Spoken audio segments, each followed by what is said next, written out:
Hello everyone, welcome back to my channel chemistry guide 11th-12th Bhavna. तो बेटा मेरी last की वीडियो अगर आपने देखी है तो हम चैप्टर 1 कर रहे थे सॉल्यूशन, जो कि क्लास 12th केमिस्ट्री का है। सॉल्यूशन का थ्योरेटिकल पार्ट हमने कंप्लीट कर लिया था, न्यूमेरिकल स्टार्ट किए थे, तो आज उसी की कंटिन्यूएशन में वीडियो है। तो कौन कौन से न्यूमेरिकल मैं अपनी प्रीवियस वीडियो में करवा चुकी हूँ, एक बार रिकैप करते हैं। तो फर्स्ट न्यूमेरिकल ये मोलैरिटी, मोलैलिटी, मोल फ्रैक्शन, जिसमें आपको मास परसेंटेज और डेंसिटी गिवन है, उससे रिलेटेड प्रैक्टिस क्वेश्चन भी मैंने आपको प्रोवाइड कराया था। बेटा इनमें से कुछ क्वेश्चन एनसीईआरटी से हैं, कुछ इंटेक्स क्वेश्चन है और कुछ पीवाईक्यू जो आपके प्रीवियस ईयर बोर्ड पेपर में आ चुके हैं। तो इंपॉर्टेंट क्वेश्चन मैंने कवर किए हैं और इनसे रिलेटेड क्वेश्चन आप अगर करोगे तो बेटा आप श्योर अपने न्यूमेरिकल अटेम्प्ट कर पाओगे अपने बोर्ड एग्जाम में। हर टॉपिक में से न्यूमेरिकल सेलेक्ट किए गए हैं, क्योंकि एनसीईआरटी के क्वेश्चन को भी स्लाइड या तो उनका नंबर चेंज कर दिया जाता है, न्यूमेरिकल वैल्यू चेंज कर दी जाती है, स्लाइट मॉडिफाई करके ही बोर्ड में आता है। क्लियर है? तो आउट ऑफ सिलेबस तो आएगा ही नहीं, है ना। अगर कॉलिगेटिव प्रॉपर्टी है तो उसी से आने हैं, तो उसी टाइप के न्यूमेरिकल करेंगे। हेनरी लॉ है तो वहीं से आना है। अगर हमारे कंसेप्ट सारे क्लियर है तो आप सारे न्यूमेरिकल कर सकते हैं। और न्यूमेरिकल जो है 12th क्लास के वो बहुत ईजी है। जिन्होंने अपने माइंड में कंसेप्शन बना रखा है कि हमें न्यूमेरिकल नहीं आते, तो सबसे पहले उसको निकालो और न्यूमेरिकल पर फोकस करो। चलो, तो कौन कौन से कर चुके हैं। नेक्स्ट हमने ये आइडियल सॉल्यूशन का न्यूमेरिकल किया था। ये आपका एनसीईआरटी क्वेश्चन नंबर 6 कर चुके हैं। एनसीईआरटी क्वेश्चन नंबर 17 जो आरएलवीपी पर था, ये भी इंपॉर्टेंट न्यूमेरिकल आरएलवीपी का। Relative lowering in vapour pressure, same NCERT question number 18। तो आज का मोस्ट इंपॉर्टेंट और जनरली फ्रीक्वेंटली आस्क्ड क्वेश्चन है आपका एनसीईआरटी क्वेश्चन 20। तो जैसे आप देख पा रहे हैं स्क्रीन पर दो क्वेश्चन है, क्वेश्चन का पैटर्न सेम है, सिर्फ numerical values are different. Point clear है? पैटर्न बिल्कुल सेम है और इस टाइप के क्वेश्चन जनरली आपके बोर्ड एग्जाम में पूछे जाते हैं। अगर आप ये दोनों क्वेश्चन कर लेते हैं तो इससे रिलेटेड कैसा भी क्वेश्चन बोर्ड में आए आप इजीली अटेम्प्ट कर पाएंगे। तो क्वेश्चन पढ़ते हैं, question number 20। A 5% solution by mass, यानी मास परसेंटेज इज गिवन। मैंने अपनी प्रीवियस वीडियो में भी बताया था, जब भी आप न्यूमेरिकल को सॉल्व करें तो उसको छोटे छोटे पार्ट में डिवाइड करके पहले न्यूमेरिकल को अच्छे से समझें। तो आप 5% सॉल्यूशन बाय मास, यानी कोई सॉल्यूशन है जिसकी मास परसेंटेज इज गिवन। अब सॉल्यूशन किसका है? केन शुगर इन वाटर, यानी केन शुगर को वाटर में डाला है। तो 0.1 बेटा, सबसे पहले हमें फॉर्मूलाज पता होने चाहिए। तो केन शुगर का फॉर्मूला आपको प्रोवाइड नहीं किया जाएगा बोर्ड एग्जाम में। तो what is the formula of cane sugar? It is C12H22O11। Learn करना है। यानी केन शुगर लिया, उसको वाटर में डाला, उसका 5% सॉल्यूशन बना दिया। Has a freezing point of 271 kelvin. अब बच्चे को ये नहीं समझ आता, यहाँ फ्रीजिंग पॉइंट तो गिवन है, किसका फ्रीजिंग पॉइंट है? बोला है कि 5% ग्लूकोज का सॉल्यूशन बनाया है, सॉल्यूशन बनाया है, हैज अ फ्रीज, इसका फ्रीजिंग पॉइंट 271 है, यानी this 271 kelvin is freezing point of the cane sugar solution. Clear? यहां तक क्वेश्चन समझ आ गया होगा। चलो आगे पढ़ते हैं। Calculate the freezing point of, अब फिर से फ्रीजिंग पॉइंट निकालना है, किसका? 5% ग्लूकोज। बेटा कंफ्यूज नहीं होना, this is cane sugar and this is glucose, both are different. You know very well the formula of glucose is C6H12O6। तो यहां से हमने समझा कि यहाँ पे दो टाइप के सॉल्यूशन बनाए गए हैं।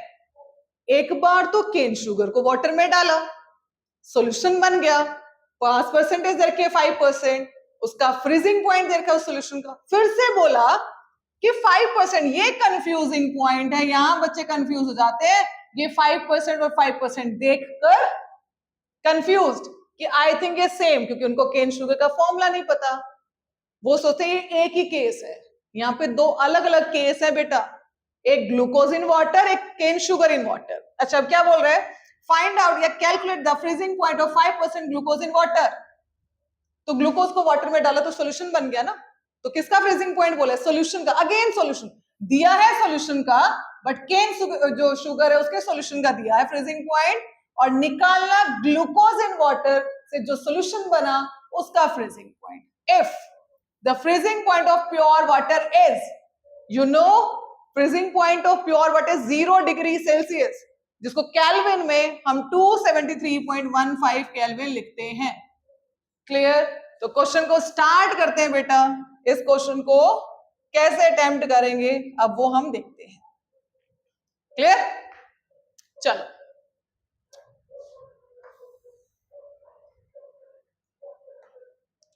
क्वेश्चन है हमारा, क्वेश्चन को अच्छे से पढ़ लो आप एक बार।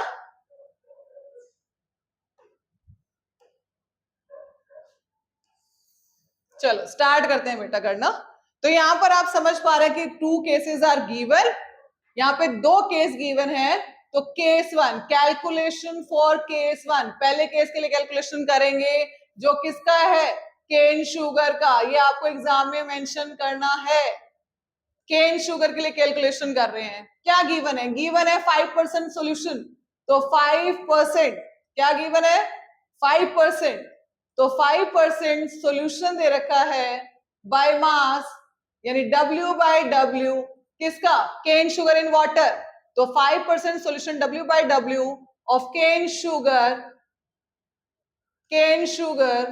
इन वाटर क्या इंडिकेट कर रहा है? In water indicate mass of cane sugar.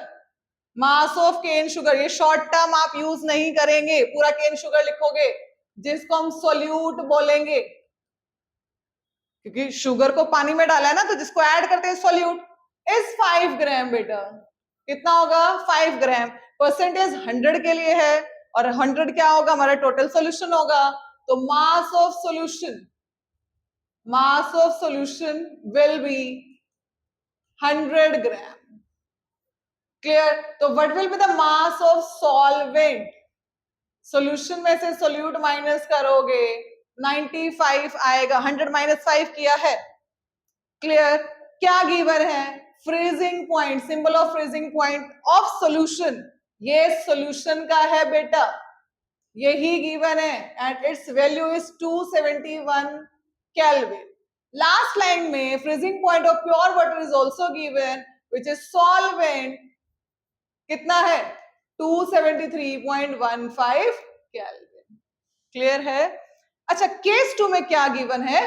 Case 2 में आपको 5% सॉल्यूशन दे रखा है ग्लूकोज का, और आपको टीएफ निकालना है। Point clear? तो यहां से इस क्वेश्चन को रीड आउट करने के बाद मोस्टली बच्चे समझ गए होंगे, it is under category depression in freezing point. Qualitative property है, और कौन सी? Depression in freezing point. What is the formula? Formula is delta TF is equal to IKFM। Clear है?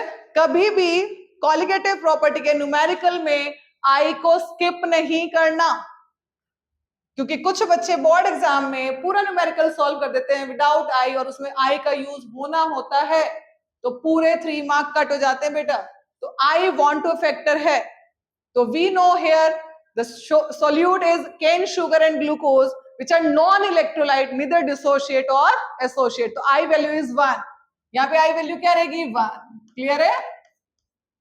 तो formula is delta TF. What is delta TF? It is depression. जैसे ही non volatile solute हम solvent में add करते हैं, क्या होगा? फ्रीजिंग पॉइंट सॉल्यूशन का डिप्रेस हो जाएगा। Depress, decrease. तो किसका फ्रीजिंग पॉइंट ज्यादा होता है? Pure solvent. तो what is the formula of delta TF? It is TF not minus TF, and we know both the values. Clear? I के प्लेस पे रखा 1। Where is KF and what is KF? It is cryoscopic constant. यानी कोई ना कोई constant and its value depends upon solvent. In both case solvent is water. तो for both value of KFC is same. जो KF की वैल्यू क्या होगी, सेम होगी. बट क्वेश्चन में तो गिवन नहीं है. तो ये जो दो केस दिए गए हैं, इसमें फर्स्ट केस में जब भी दो केसेस हो एक ही क्वेश्चन के अंदर, तो हमेशा ध्यान रखना इस केस वन की कैलकुलेशन से कुछ ऐसा निकल के आएगा जो सेकेंड न्यूमेरिकल में भी कांस्टेंट होगा, सेकेंड पार्ट में भी कांस्टेंट होगा. तो यहां पर क्या सेम होगा, KF which is cryoscopic constant and its value depends upon nature of solvent. तो दोनों में सॉल्वेंट वाटर था, तो वाटर के केस में KF की वैल्यू क्या रहेगी, सेम रहेगी. तो फर्स्ट स्टेप में हम KF की कैलकुलेशन करेंगे और उस KF को सेकेंड केस में प्लेस करके TF फाइंड आउट करेंगे. क्लियर है? चलो, अब what is M? M is molality, number of moles of solute. ढूंढो सोल्यूट कहां है, ये रहा सोल्यूट. तो number of mole given mass over molar mass, तो 5 gram given mass divide by molar mass. What is the molar mass of cane sugar? Learn कर लो. कितनी बार निकालोगे, फॉर्मूला लिखा था ना C12, तो 12 into 12 plus 22 into 1 plus 16 into 11. इसको सॉल्व करोगे, it comes out to be 342. What is the molar mass? 342 gram per मोल. किसका मोलर मास है? केन शुगर का. क्लियर? डिवाइड बाय क्या फॉर्मूला होता है, number of moles of solute. निकाल दिया. मास ऑफ सॉल्वेंट इन किलोग्राम. ढूंढो सॉल्वेंट, ये रहा सॉल्वेंट, ग्राम में है. इसको किलोग्राम में कन्वर्ट करने के लिए 1000 से डिवाइड करेंगे. क्या आएगा? It is 0.095 kilogram. Clear? Place the value of TF not. ढूंढो TF not. It is pure water, freezing point of pure water in kelvin minus TF 271 kelvin. Clear? ये हमने इसके प्लेस पे प्लेस किया. क्लियर? आगे सॉल्व करते हैं बेटा. तो अब इसको सॉल्व करेंगे, कितना आएगा? It is 2.15 kelvin. माइनस करने के बाद कितना आया? 2.15 kelvin is equal to KF. चलो कैलकुलेट करके दिखाती हूं, क्योंकि आपको कैलकुलेटर यूज नहीं करना, न्यूमेरिकल तो सॉल्व करके दिखाना है ना. तो इसको पूरा आप मैनुअल कैलकुलेशन करेंगे. क्लियर है? 242. It is 0.0146. Clear? Divide by, इसको डिवाइड किया 0.095 and its unit is mole and it is kilogram. इसको फर्दर डिवाइड करते हैं. Divide by 0.095 and it is 0.154. Clear? यहां तक ले लेते हैं. क्लियर है? चलो, तो 2.15 kelvin is equal to KF into mole per kg. तो what is the value of KF? KF will be 2.15 kelvin divide by 0.154 mole per kilogram. इसको फाइनली सॉल्व कर लेते हैं, और सॉल्व करने के बाद क्या आएगा? कितना आएगा? 2.15 डिवाइड बाय 0.154.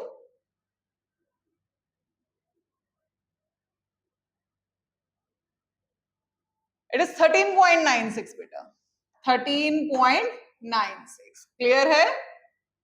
चलो, KF वैल्यू आ गई. यूनिट बनाते हैं. इट इज केल्विन पर किलोग्राम, ऊपर जाएगा केल्विन किलोग्राम पर.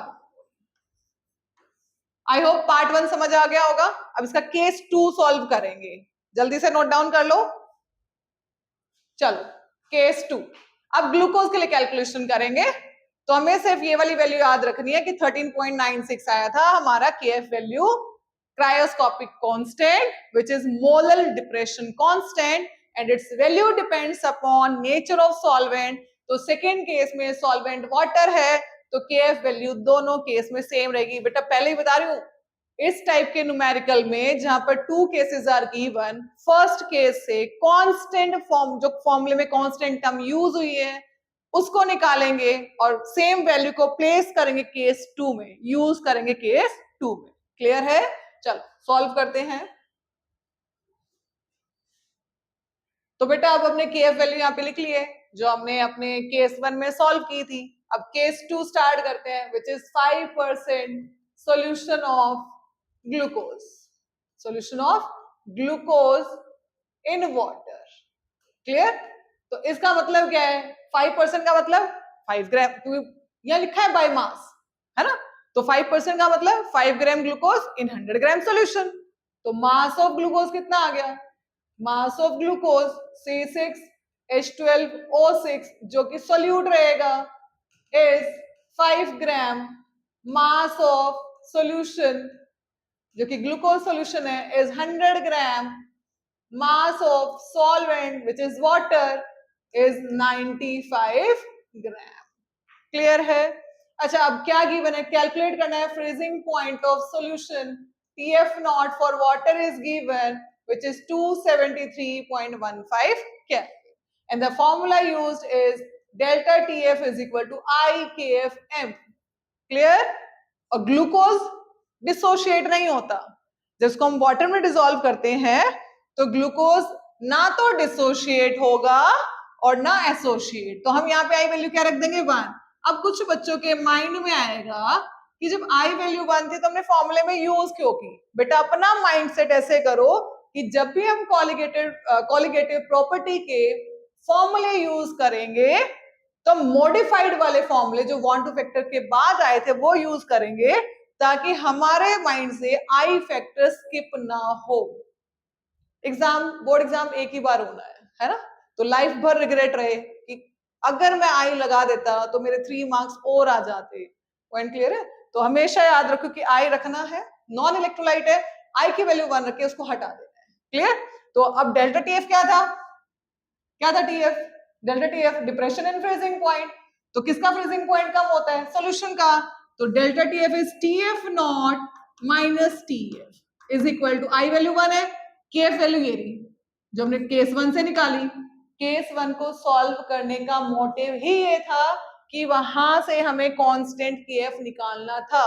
तो it is 13.96 Kelvin kilogram per mole into molality, number of moles of solute by mass of solvent in kg। number of moles निकालो 5 ग्राम, given mass in ग्राम लेते हैं।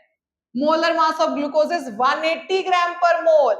molar mass glucose का, molar mass of glucose ये learn करना है is 180 gram per mole। ठीक है? तो 180 ग्राम पर मोल रखेंगे, divide by mass of solvent which is 95 but it is in kilogram में रखना है। 1000 से डिवाइड करेंगे और कितना आ जाएगा? 0.095 kilogram.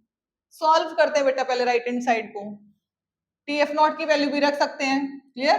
273.15 kelvin minus TF. Clear? तो सॉल्व करते हैं बेटा। क्या सॉल्व करना है? 5 डिवाइड बाय 180, तो 5 डिवाइड बाय 180 इज 0.0277 चल रहा है तो इसको 8 रख लेते हैं। क्लियर? एंड डिवाइड बाय 0.095, इसकी यूनिट आएगी मोल, इसकी केजी इनटू क्या है इसके साथ? इसके साथ हमारा क्या यूज हुआ है? 13.96 यूनिट केल्विन किलोग्राम पर मोल। यूनिट नहीं छोड़नी, हाफ मार्क यूनिट का होता है। क्लियर है? अच्छा सॉल्व करते हैं, इसको सॉल्व करेंगे। डिवाइड बाय, इसको डिवाइड किया 0.095 कितना आ गया? 0.292। इसको मल्टीप्लाई किया 13.96 कितना आ गया? It is 4.08। अब यूनिट चेक करो, ये ऊपर है बेटा, ये नीचे किलोग्राम से किलोग्राम कैंसिल आउट, मोल से mole inverse cancel out, kelvin में आएगा। तो यहाँ पे राइट हैंड साइड सॉल्व करने के बाद है 4.08 केल्विन। इसको करेंगे 273.15 केल्विन माइनस टीएफ। टीएफ को उधर लेके जाएंगे, 4.08 को इधर लाएंगे, तो 273.15 kelvin minus 4.08 kelvin is equal to TF. Clear है? सॉल्व करेंगे 273.15 माइनस 4.08। क्लियर? तो TF for glucose is 269.07 Kelvin। Clear है? आई होप ये न्यूमेरिकल आपको समझ आ गया होगा। तो हमने इसमें केस 1 सॉल्व किया, KF वैल्यू निकाली, केस 2 में उसको प्लेस करके TF निकाला। What is TF? It is क्या है? Freezing point. किसका? 5% ग्लूकोज इन वाटर। क्लियर? अब ये एक प्रैक्टिस क्वेश्चन है, ये वाला क्वेश्चन आप अटेम्प्ट करेंगे। Answer is also given here. If you have any doubt आप मुझे कमेंट सेक्शन में डाल सकते हैं। क्लियर? अगर इसमें भी डाउट आएगी तो नेक्स्ट वीडियो में ये डाउट आपकी क्लियर की जाएगी। यहां पर हम आपको सपोर्ट करने के लिए, हेल्प करने के लिए है। क्लियर है? तो आपको विदाउट एनी हेजिटेशन जो भी डाउट हो अपने कमेंट सेक्शन में आप लिख सकते हैं। क्लियर? You are free. बेटा जो नेक्स्ट क्वेश्चन है वो भी आपका एनसीईआरटी क्वेश्चन 22 है। जो पहले वाला क्वेश्चन था क्वेश्चन नंबर 20 वो भी मोस्ट इंपॉर्टेंट था। सेम क्वेश्चन ही बेटा, उस टाइप के क्वेश्चन पूछे जाते हैं और ये भी उतना ही इंपॉर्टेंट है जितना हमारा क्वेश्चन नंबर 22 था। इसको पढ़ते हैं पहले और ये इसका प्रैक्टिस क्वेश्चन है। चलो, एट 300 केल्विन, केल्विन यानी temperature is given capital T, always use capital T for temperature. Clear? 36 gram of glucose. What is given? W. Given mass. W is given. Glucose present in a liter. A liter मतलब 1 liter. Clear? Of its solution. यानी glucose का solution बनाया है and ये volume is given. ये किसकी given है? Solution की। 1 litre of it solution. Glucose 1 litre solution के अंदर प्रेजेंट है 36 ग्राम। क्या कह रहा है क्वेश्चन कि 300 केल्विन पर calculations are done, 36 gram glucose लिया 1 लीटर सॉल्यूशन के अंदर, has an osmotic pressure pi कितना? 4.98 bar. Clear? If the osmotic, फिर से ऑस्मोटिक प्रेशर आ गया, if the osmotic pressure of the solution is, अगर ऑस्मोटिक प्रेशर सॉल्यूशन का 1.52 है at the same temperature, what would be its concentration? क्या बोल रहे हैं? Again there are 2 cases, 2 osmotic pressure दिए हैं बेटा। तो पहले वाले केस में कोई कांस्टेंट टर्म निकल के आएगी जिसको हम सेकंड में प्लेस करेंगे। अभी समझाया, जहां पे 2-2 केस, 2-2 ऑस्मोटिक प्रेशर गिवन है। तो अगर हम, और ऑस्मोटिक प्रेशर गिवन है तो formula use is pi equal to ICRT। तो पाई तो आप एक ही रखोगे, अगर ये वाला पाई रखोगे तो वहां से कुछ ना कुछ ऐसा निकल के आएगा जिसको हमें सेकेंड केस में प्लेस करना है। अब इस क्वेश्चन, ये 3 मार्क का क्वेश्चन है। कुछ बच्चे इसमें क्या गड़बड़ करते हैं वो बताती हूं, क्या करेंगे हम। चलो बीच में बताती हूँ कैसे कैसे करेंगे और क्या गड़बड़ आप कर सकते हो। तो पहले स्टार्ट करते हैं क्वेश्चन नंबर 22। क्लियर? तो टेम्परेचर इज गिवन, सबसे पहले लिखा capital T 300 kelvin. Clear? 36 gram glucose, given mass, symbol is W and for solute we can use B. So WB for glucose is 36 gram. We know molar mass of glucose is 180 gram per mole. Clear? हो गया? Present in a liter, तो volume of solution is 1 liter, has an osmotic pressure pi which is 4.98 bar. Clear? This is case 1.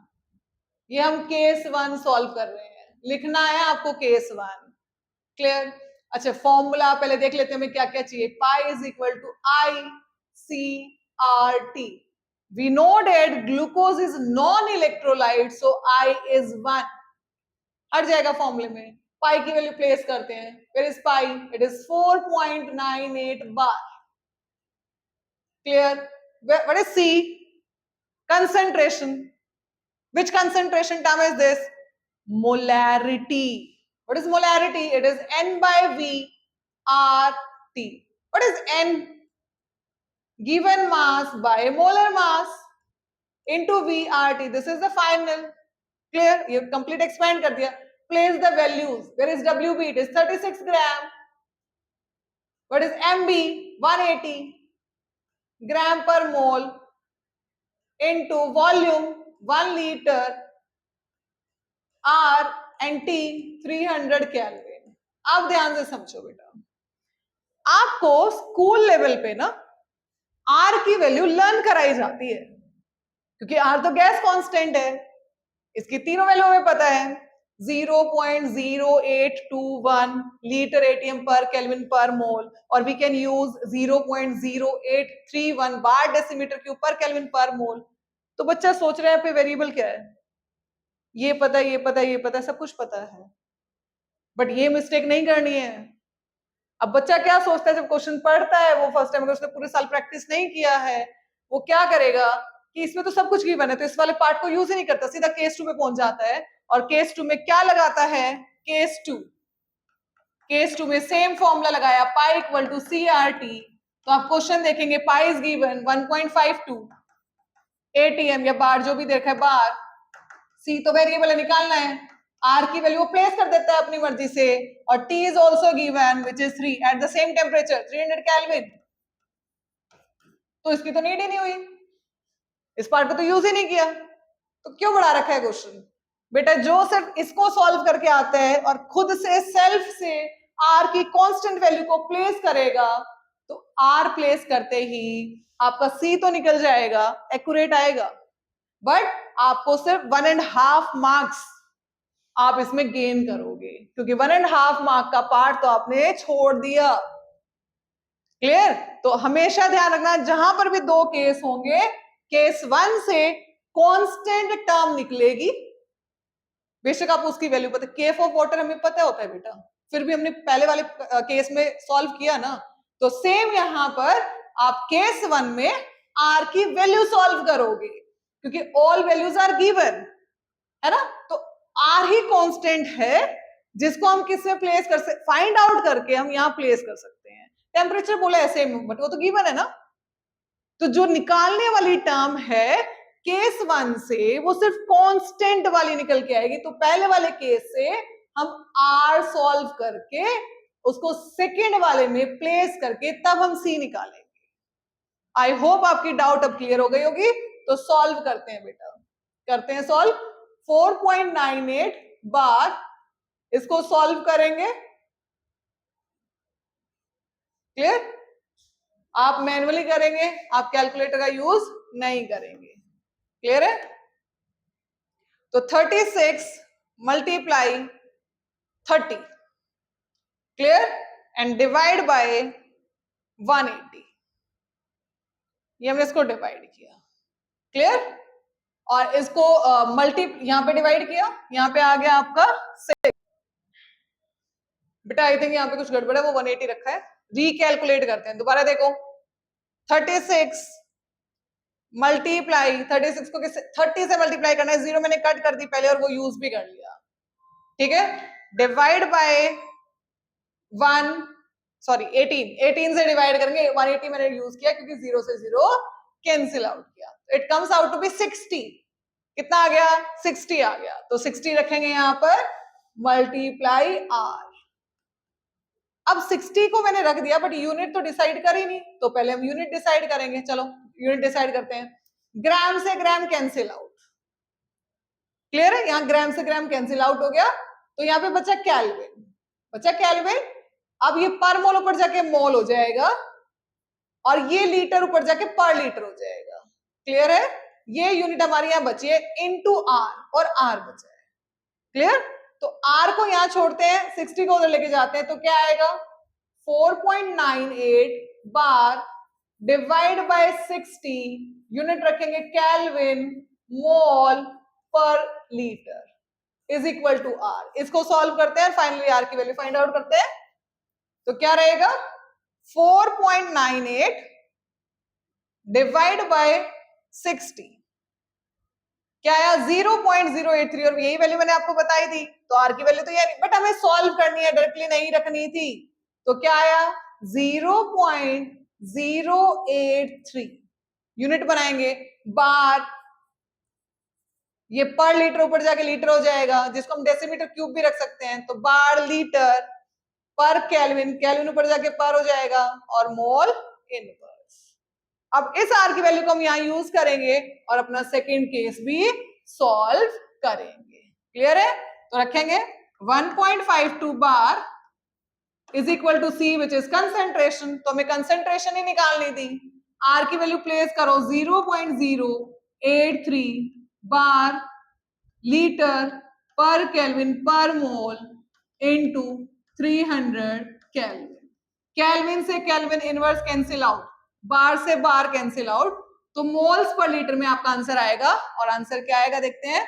तो C is equal to, सी कितना रहेगा इधर करो, 1.52 divide by 0.083 multiply 300 and unit will be mole per liter. Clear? Solve करके final answer निकालते हैं। 1.52 divide by 0.083, further divide करो, divide by 300 and it is 0.06. It is 0.061 capital M। Moles per litre को हम क्या रखते हैं? Capital M, molar. I hope ये क्वेश्चन आपको समझ आ गया होगा। ये आपके लिए एक प्रैक्टिस क्वेश्चन है, इसको करोगे, अगर डाउट आती है तो अगेन कमेंट करोगे। Clear? Move to next type of numerical. चलो बेटा नेक्स्ट टाइप, ये एक्स्ट्रा क्वेश्चन है, ये आपके एनसीईआरटी में नहीं है, ये बोर्ड एग्जाम में आया हुआ क्वेश्चन है, पीवाईक्यूज है, ये प्रीवियस ईयर बोर्ड क्वेश्चन आपके। ये आपका प्रैक्टिस के लिए, एक मैं कराती हूँ, एक आप प्रैक्टिस करेंगे। 5% solution of cane sugar is isotonic. अच्छा 5% का मतलब आपको पता है, 5 ग्राम केन शुगर इन 100 ग्राम सोल्यूशन। अब 5 ग्राम केन शुगर, तो केन शुगर का फॉर्मूला पता है, C12H22O11। आइसोटोनिक, अगर चैप्टर की आपने वीडियोस देखी हैं तो डिटेल में आपको सब कुछ समझाया कि आइसो मतलब सेम, टॉनिक यानी प्रेशर जिसका ऑस्मोटिक प्रेशर सेम होता है। वो सॉल्यूशन, दो सॉल्यूशन जो आइसोटोनिक होते हैं उनका ऑस्मोटिक प्रेशर सेम होता है विद इतना परसेंट सॉल्यूशन ऑफ यूरिया। अब urea, what is the formula of urea? It is NH2CONH2। Clear? And its molar mass है 60 gram per mole. Calculate the molar mass of urea. अब देखो, ये तो मैंने आंसर आपको पहले ही बता दिया, calculate the molar mass of urea. तो यूरिया का मोलर मास हमें पहले से पता है 60, बट हमें कैलकुलेट करना है using the formula, using the numerical. लिखा है 59.98 gram per mole which is approximate equal to 60। यानी आपको यूरिया का मोलर मास ही पता, इस न्यूमेरिकल के लिए नहीं बेटा, दूसरे जो न्यूमेरिकल्स है, जैसे यहाँ पे ग्लूकोज यूज हुआ है वहां पे यूरिया भी हो सकता था। तो एक तो हमें यूरिया का फॉर्मूला पता होना चाहिए, दूसरा इसका मोलर मास हमें लर्न करना है ताकि हमारा पेपर में टाइम ज्यादा वेस्ट ना हो। तो मूव करते हैं, सॉल्व करते हैं, कैलकुलेशन पर चलते हैं। क्वेश्चन अगर नहीं पढ़ा है तो फिर से पढ़ लो। चलो स्टार्ट करते हैं। यहां पर दो टाइप के सॉल्यूशन दे रखे हैं, एक तो यूरिया यानी केन शुगर और यूरिया। तो केन शुगर के बारे में क्या क्या पता है? क्या पता है? It is 5% solution. क्लियर? यानी मास ऑफ, यहां से केन शुगर का मास पता है, मास ऑफ केन शुगर, इसको हम केन शुगर के लिए C यूज कर लेते हैं यहाँ पे। तो mass of cane sugar is 5 gram. Clear है? और सॉल्यूशन का मास कितना हो जाएगा? मास ऑफ सॉल्यूशन, क्लियर है, कितना होगा? 100 ग्राम। मास ऑफ सॉल्वेंट कितना हो जाएगा? दोनों को माइनस कर दो, 95 ग्राम। क्लियर है? यहाँ तो कोई डाउट? अच्छा उसके बाद बोला है दूसरा केस यूरिया के लिए, तो यूरिया लिख लेते हैं यहाँ पे, यूरिया क्लियर? उसकी परसेंटेज कितनी दी है? 0.877%। अब हमें यहाँ पे आइसोटोनिक पता है तो ऑस्मोटिक प्रेशर पता है बेटा, तो सॉल्वेंट का यहाँ कोई रोल नहीं है, इस केस में सॉल्वेंट का कोई रोल नहीं है, तो सीधा सीधा लिखेंगे ये इतना परसेंट सोल्यूशन है, तो हमें क्या बता रहा है? मास ऑफ यूरिया, यू लिख लेते हैं यूरिया को, it is 0.877 gram in 100 gram solution. Clear है? ऐसा लिख सकते हैं इसको। क्लियर? अच्छा, अब condition according to question, question के अकॉर्डिंग क्या कंडीशन है? Both are isotonic. कौन आइसोटोनिक?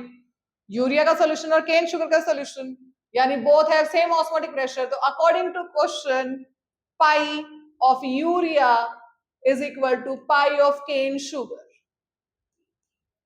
क्लियर है? अच्छा, अब फॉर्मूला प्लेस करेंगे। What is the formula of osmotic pressure? It is pi equal to I C R T. मैंने बोला था आई को स्किप नहीं करना, but both urea as well as glucose both are non electrolyte, वो dissociate associate नहीं होंगे, तो both have I equal to 1। Clear? तो पाई को हटा के सीआरटी रखेंगे, तो यहाँ पे रखा C concentration of urea, R तो तुम्हें पता है गैस कांस्टेंट होता है, and T is temperature. Clear?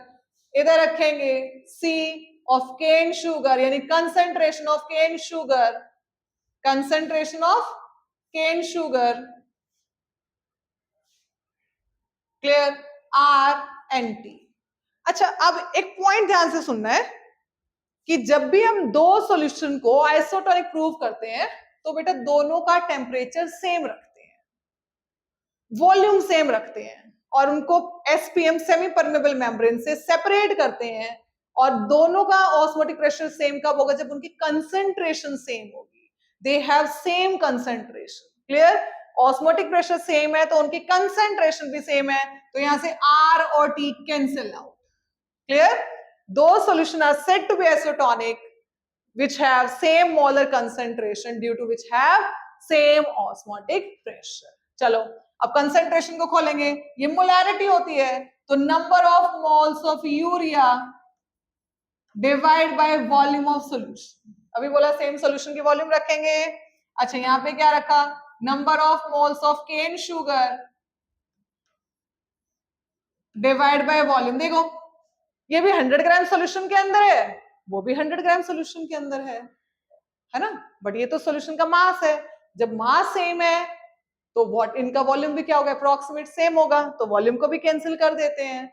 अच्छा, अब फाइनली क्या आएगा यहाँ पे? Number of mole of urea, given mass of urea कितना दिया? Given mass 0.877 gram divide by molar mass of urea, वही तो निकालना था, मोलर मास ऑफ यूरिया तो कैलकुलेट करना था, is equal to number of mole of cane sugar, given mass, ढूंढो गिवन मास कितना है? 5 gram divide by molar mass पता है हमें ग्लूकोज का, it is 180 gram per mole, तो ग्राम से ग्राम कैंसिल आउट। अच्छा, अब मोलर मास कैसे निकलेगा? शिफ्ट करो, क्रॉस मल्टीप्लाई, तो 0.877 मल्टीप्लाई 180 डिवाइड बाय 5, ये आएगा। इसको सॉल्व करते हैं,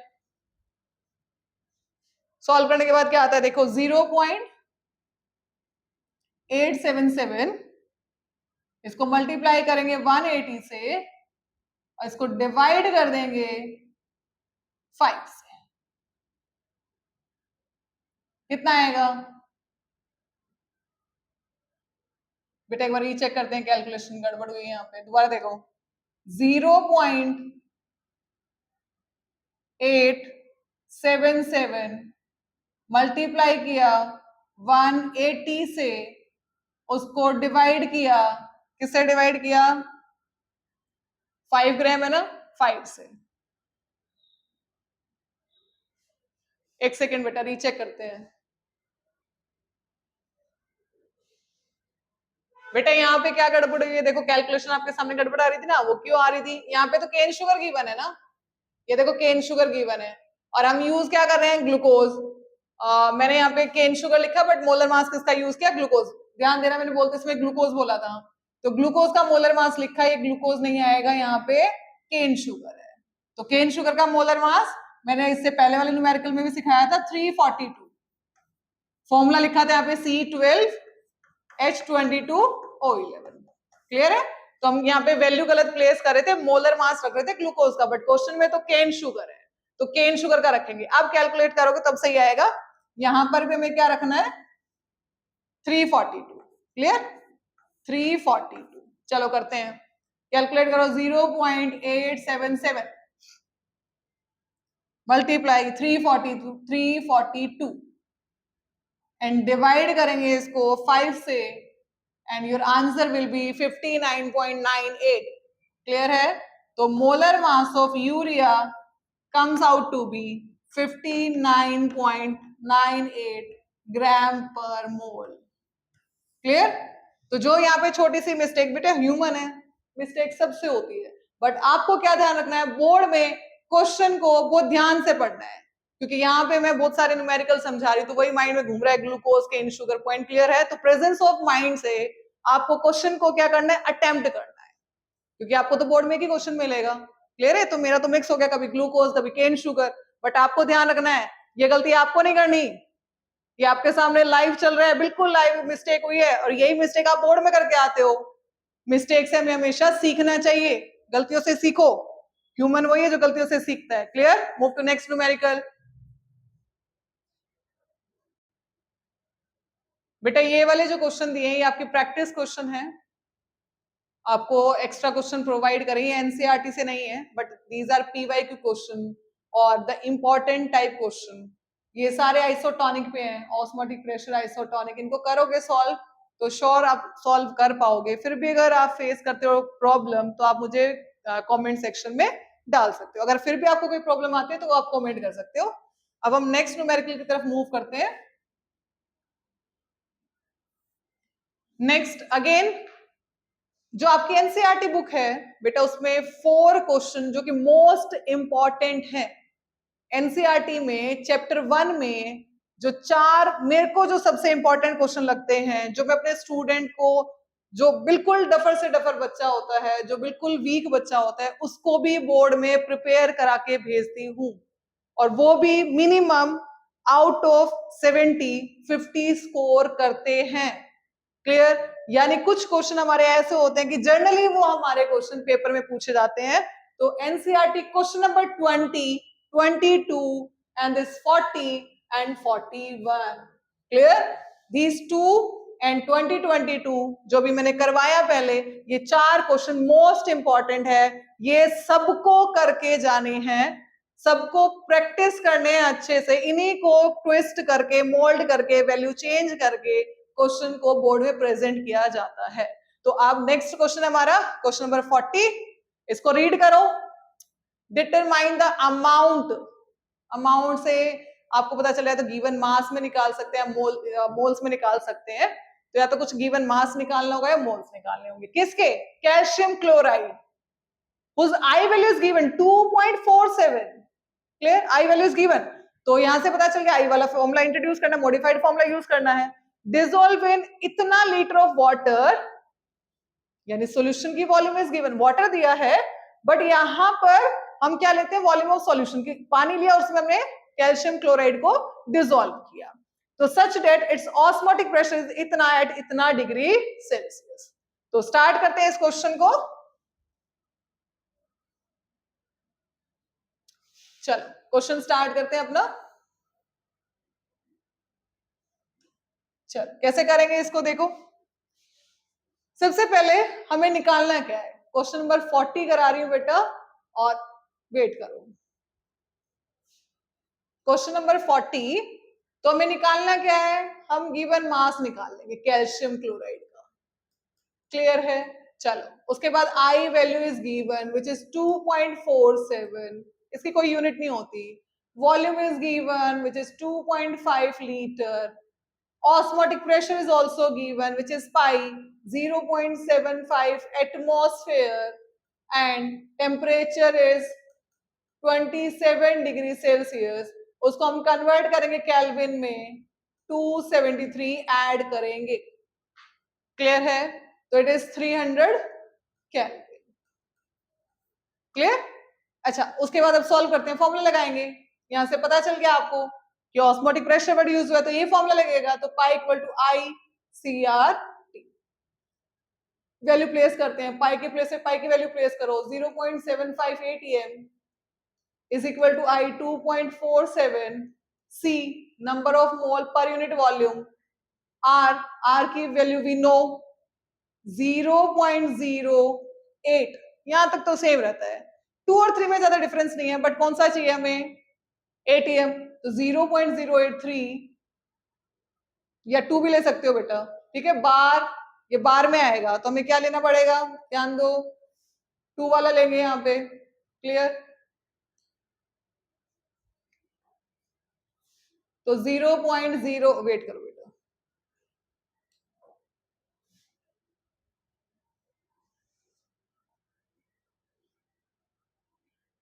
आर की वैल्यू रखेंगे 0.082, 1 यूनिट रखेंगे बेटा, यूनिट ऊपर लिख रही हो, साइड में लिखनी है आपको, ठीक है, लीटर एटीएम पर केल्विन पर मोल, क्लियर है। अच्छा उसके बाद क्या, टी रखेंगे, टेम्परेचर, टेम्परेचर कितना दिया है 300 केल्विन, ये रख दिया, क्लियर।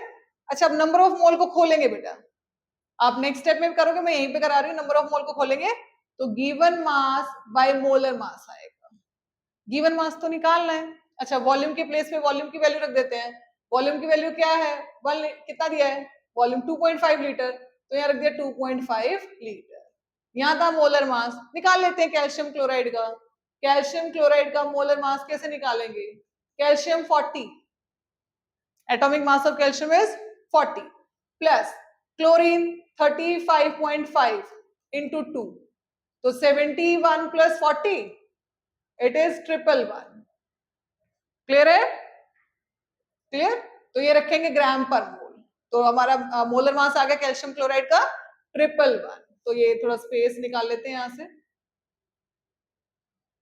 क्लियर, चलो प्लेस करते हैं, तो finally 0.75 ATM is equal to 2.47, W variable है, W तो सॉल्व करना था, 2.5 लीटर इंटू 111 ग्राम पर मोल, क्लियर, इंटू 0.0821 यूनिट रखेंगे बेटा इसकी, लीटर एटीएम पर केल्विन पर मोल, इंटू यहीं पे रखेंगे 300 केल्विन, क्लियर। अब सॉल्व करेंगे, फाइनली सिर्फ मल्टीप्लाई डिवाइड रहेगा, लेकिन पूरा करके दिखाती हूँ आपको, इधर सॉल्व करेंगे 0.75 यूनिट्स लास्ट तक लेके जानी है, जो कटेगी उसको काट दोगे, 2.5 लीटर मल्टीप्लाई 111 ग्राम पर मोल, क्लियर। इधर क्या बच गया, W तो हमें निकालना है 2.47, अच्छा यहाँ पे ना केल्विन से केल्विन इनवर्स कट कर देते हैं, ये ना केल्विन इनवर्स और केल्विन कट कर देते हैं, और 0.0821 लीटर एटीएम, और 300 भी है बेटा, 300 यहां लिख दिया, ये मल्टीप्लाई, तो लीटर एटीएम मोल इनवर्स बच गया, ये ओवरऑल लिखिए, इस आर की यूनिट नहीं लिख रही, इन तीनों की ओवरऑल यूनिट लिख दी इधर, लीटर एटीएम और बच गया मोल इनवर्स, केल्विन से मैंने कट कर दिया केल्विन को, क्लियर है। अब देखो एटीएम से एटीएम कैंसिल आउट हो जाएगा, पर मोल से पर मोल, सिर्फ ग्राम बचेगा यहाँ पर, और ये लीटर से लीटर, तो नेक्स्ट स्टेप में सिर्फ मैं ग्राम यूज करूंगी, तो अभी एक बार सॉल्व कर लेते हैं इसको, थोड़ा सिंप्लीफाई कर लेते हैं, देखो 111 मल्टीप्लाई 0.75 मल्टीप्लाई 2.5, क्लियर है, इट इज 208.125, क्लियर। अब ये सारा मल्टीप्लाई होके नीचे जाएगा और हमारा W आएगा, तो अब इसको करते हैं सॉल्व, कितना हुआ 2.47 मल्टीप्लाई 300 मल्टीप्लाई 0.0821 एंड फाइनली कितना आ गया 60.8361, क्लियर है, और ये आएगा ग्राम में, क्लियर। अब फाइनल आंसर निकालते हैं 208.125 डिवाइड बाय 60.8361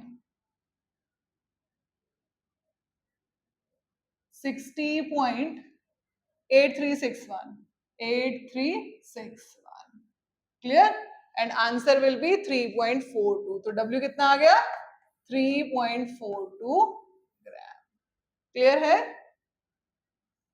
आई होप ये क्वेश्चन आपको समझ आ गया होगा इस तरीके से हमें ये क्वेश्चन अटेम्प्ट करना है क्लियर सिर्फ बेटा वैल्यू प्लेस करके जिसका मैथ्स अच्छा है मल्टीप्लाई डिवाइड अच्छे से कर लेता है विदाउट मिस्टेक तो आपके कोई मार्क्स इसमें नहीं घटेंगे कोशिश करना कैलकुलेटर यूज ना करें मैं जो कैलकुलेटर यूज करती हूँ वो बेटा क्यों क्योंकि आपको पूरा न्यूमेरिकल सॉल्व करके दिखाना है कम से कम टाइम में क्लियर है चलो मूव टू नेक्स्ट बेटा आप करेंगे क्वेश्चन नंबर 41 एनसीईआरटी का जो कि लास्ट क्वेश्चन आपके एनसीईआरटी में चैप्टर 1 में डिटरमाइन द ऑस्मोटिक प्रेशर तो सब साथ साथ लिखेंगे क्वेश्चन को ना थोड़ा थोड़ा पढ़ा करो और साथ साथ दिखा करो पाई निकालना है क्वेश्चन मार्क क्लियर है प्रिपेयर्ड बाय डिसॉल्विंग 25 मिलीग्राम तो W इज गिवन तो W कितना दे दिया 25 मिलीग्राम को ग्राम में करेंगे और मिलीग्राम को कन्वर्ट करने के लिए हम क्या करते हैं मिलीग्राम को ग्राम में 10 की पावर -3 से मल्टीप्लाई करते हैं क्लियर है अच्छा नेक्स्ट देखो उसके बाद of potassium sulphate in 2 litre तो volume is also given 2 litre temperature is also given 25 degree Celsius 298 kelvin हो गया कैसे किया 25 में हमने 273 ऐड कर दिया 0.15 को छोड़ दिया 273.15 होता है ना वो कैलकुलेशन को सिंप्लीफाई करने के लिए किया है आप करना चाहो तो कर सकते हो क्लियर है अच्छा ठीक है उसके बाद सब कुछ गिवन है सब कुछ लिख दिया हमने और sorry amount of calcium chloride sorry नीचे वाला क्वेश्चन कर रहे थे बेटा तो 25 assuming that it is completely dissociated ये मस्ट है ये पढ़ना जरूरी है ध्यान से कि एज्यूम करके चलना है this potassium sulphate K2SO4 is completely dissociated तो जैसे इसको सॉल्यूशन में इसका सॉल्यूशन बनाएंगे इसको वाटर में डालेंगे तो ये डिसोशिएट कैसे होगा 2K प्लस देगा प्लस SO4 2 माइनस तो 3 आयंस दिए 2 + 1 3 तो I वैल्यू में पता चल गई 3 क्लियर है जितने आयंस में टूटेगा वहां से हमें इसकी 1-2 फैक्टर I की वैल्यू पता चलेगी क्लियर है अब ऑस्मोटिक प्रेशर से फॉर्मूला था क्वेश्चन 41 कर रहे हैं बेटा अच्छा तो pi is equal to ICRT clear है पाई तो निकालना है I की वैल्यू में पता है 3 है C क्या है number of moles per unit volume R की वैल्यू हमें पता है अब जैसे R की वैल्यू रखोगे वैसे पाई आ जाएगा एक R की वैल्यू बार में होती है और एक वैल्यू किसमें होती है ATM में क्लियर है तो हमने रखी 0.0821 बार decimetre cube per kelvin per मोल क्लियर है अब यहाँ पे आपका आंसर तो सामने दे रखा है तो ATM है तो हम ATM वाली रख सकते हैं ATM में क्या डिफरेंस नहीं आएगा आंसर में क्योंकि 1 ATM और 1 बार में बहुत slide difference 1 ATM is 1.013 bar 1 ATM बेटा 1.013 बार के इक्वल होता है in other word 1 bar is 0.987 ATM which is approximately equal to 1 clear तो इतना डिफरेंस नहीं आएगा बट यहाँ सामने अगर आप इसमें भी छोड़ के आओगे बार में तो आपका कोई मार्क्स डिडक्ट नहीं होगा क्लियर है तो यहाँ पे सामने आंसर लिखा है ATM में तो हम ATM में रख देते हैं तो ATM में वैल्यू क्या रहेगी इसका डिफरेंस रहता है 2 का बन जाएगा 3 बस यूनिट थोड़ी स्लाइड चेंज हो जाएगी यूनिट में क्या चेंज आएगा देखो ये चेंज आएगा ठीक है यहाँ पे यहाँ रखेंगे लीटर और we know that 1 litre 1 decimetre cube तो डेसीमीटर क्यूब जो मैंने रखा था उससे भी कोई डिफरेंस नहीं आना था क्योंकि 1 लीटर ही 1 डेसीमीटर क्यूब होता है यहाँ पे रखेंगे लीटर ATM क्लियर है ये स्लाइड डिफरेंस है और कोई डिफरेंस नहीं होगा यानी डेसिमल में हल्का फुल्का चेंज आता और कुछ नहीं चलो T रखेंगे टेम्परेचर मल्टीप्लाई कितना 298 केल्विन 298 केल्विन क्लियर है चलो सॉल्व करेंगे नंबर ऑफ मोल आप नेक्स्ट स्टेप में सॉल्व करोगे मैं इसको यही कर रही हूँ नंबर ऑफ मोल का फॉर्मूला रखेंगे W/M गिवन मास तो W/m मैंने यहीं पे रख दिया, क्लियर। अब सॉल्व करेंगे, 3 into W की वैल्यू ढूंढो, ये रही 25 मिलीग्राम था, उसको ग्राम में कन्वर्ट कर दिया था, 10⁻³ ग्राम। R की वैल्यू रखो 0.0831। R की दोनों वैल्यू बताती हूँ बेटा आपको, ये लान कर लेना। ऑस्मोटिक प्रेशर में दो ही वैल्यू यूज होंगी, 0.0831 और 0.0821। देखो स्लाइड डिफरेंस है, ठीक है। ये है बार decimetre cube per kelvin per मोल, क्लियर। ये है लीटर एटीएम पर केल्विन पर मोल, यानी सिर्फ स्लाइड डिफरेंस होता है, क्लियर है। यहाँ पे 3 और 2 का डिफरेंस है, क्लियर। 2 और 3 का ही डिफरेंस है और कुछ नहीं है, यानी सिर्फ यहाँ पे डिफरेंस और कहीं डिफरेंस नहीं होगा, क्लियर है। चलो तो पहले पूरी आप आर की वैल्यू लिखेंगे, उसके बाद करेंगे। चलो, लीटर एटीएम पर केल्विन पर मोल इंटू 298। अच्छा, डिवाइड बाय भी है, यहाँ पे डिवाइड करो, क्या है वॉल्यूम ढूंढो, ये 2 लीटर, ये कर दिया 2 लीटर से डिवाइड। मोलर मास निकालना पड़ेगा, किसका, K2SO4 का। तो मोलर मास निकालेंगे K2SO4 का, सिंबल हम यूज करते हैं कैपिटल M। कैसे निकालोगे, पोटेशियम 39 होता है बेटा, तो 2 into 39, क्लियर, प्लस सल्फर का 32 होता है, ऑक्सीजन का 16 रहेगा, 4, क्लियर। सॉल्व कर लेते हैं एक बार, कितना आएगा, ये आएगा 39 into 2 plus 32 plus 64, it is 174, clear है। एंड यूनिट आप जैसे अपनी जूनियर क्लासेस में लिखते थे यू, यहाँ पे हम लिखेंगे ग्राम पर मोल, क्लियर। तो यहाँ रखा हमने 174 ग्राम पर मोल, क्लियर। ये वाला पार्ट हम हटा देते हैं, ये आपने लिख लिया होगा। आर की आप कोई भी वैल्यू रख सकते हो यहाँ से, ये तो आंसर आपको गिवन था, आपको बोर्ड में थोड़ा ना पता है, बोला थोड़ा ना ऑस्मोटिक प्रेशर बार में निकालना है एटीएम में, तो आप दोनों में से कोई भी वैल्यू यूज कर सकते हो बेटा। डिफरेंस करके देखना, एक वैल्यू से मैं करा रही हूँ, दूसरा आप करना, बिल्कुल स्लाइट डिफरेंस आएगा आंसर में, ठीक है। चलो अब इसको फाइनली मल्टीप्लाई कर देते हैं, हमारा आंसर हो जाएगा, ये पाई आ जाएगा हमारा, क्लियर है।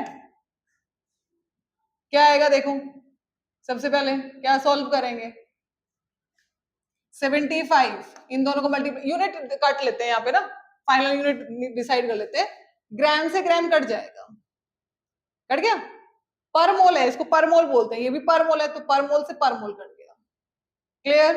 लीटर से लीटर कट गया, कैलोरीवर से कैलोरी, सिर्फ एटीएम बचा, तो आंसर हमारा एटीएम आएगा, तो बार बार ये सब कुछ लिखने की नीड नहीं है, क्लियर। तो हमने 75 यूज किया, 75 को मल्टीप्लाई किया, this 75 multiply by 0.0821 multiply by 298, 2, एक बार रीचेक करते हैं, आई थिंक कुछ गड़बड़ होगी कैलकुलेशन में, कोई नहीं, रीस्टार्ट करते हैं, दोबारा देखो, ठीक है। चलो 75 मल्टीप्लाई, ये 75 हो गया, मल्टीप्लाई किया 0.0821, क्लियर। ये सॉल्व किया, इसको मल्टीप्लाई किया 298 सॉल्व किया, इसको ये हमने यहाँ पे पूरा सॉल्व कर दिया इसको, क्लियर। तो कितना आया 1,834.935 इंटू 10⁻³ भी बचा था बेटा, और यूनिट बची थी एटीएम, क्लियर है। और नीचे क्या है 2 इंटू 174, कोई यूनिट नहीं बची क्योंकि यूनिट हमने कट कर दिए पहले ही। अब इसको करते हैं सॉल्व, डिवाइड कर देंगे इस नंबर को 2 से, फिर से डिवाइड कर देंगे इस नंबर को 174 एंड आंसर विल बी 5.2, कितना आ गया 5.27, क्लियर। 8 है उसको हटा के 3 कर देंगे, क्लियर, इंटू 10 की power -3, 8 clear. This is your pi answer, osmotic pressure का आंसर जो हमने साइंटिफिक नोटेशन में रिकॉर्ड किया हुआ है। ध्यान से देखो, ये भी तो वही है, 0 को शिफ्ट करेंगे आप, साइंटिफिक नोटेशन बनाएंगे तो 1 2 3 10 की पावर -3 आ जाएगा, क्लियर। ये ऐसे है, हम ऐसे लिख के आएंगे, साइंटिफिक नोटेशन में रिकॉर्ड करके आओगे आप आंसर को। आई होप आपको आज के न्यूमेरिकल समझ आ गए होंगे। जो रिमेनिंग न्यूमेरिकल है उसको देखने के लिए आपको नेक्स्ट वीडियो तक का वेट करना पड़ेगा। तो नेक्स्ट वीडियो में और इंपॉर्टेंट न्यूमेरिकल लेके आऊंगे इस चैप्टर से रिलेटेड। बेटा अपने चैनल में मैं आपको आपके बोर्ड से रिलेटेड प्रैक्टिकल जो होते हैं वो भी करवाती हूँ, वो भी करवाऊंगी, करवाए हुए हैं। तो अगर आपको वीडियोस देखनी है तो आप मेरे चैनल को सब्सक्राइब करें, अगर वीडियो अच्छी लगे तो वीडियो को लाइक करें और अपने फ्रेंड्स तक शेयर करें।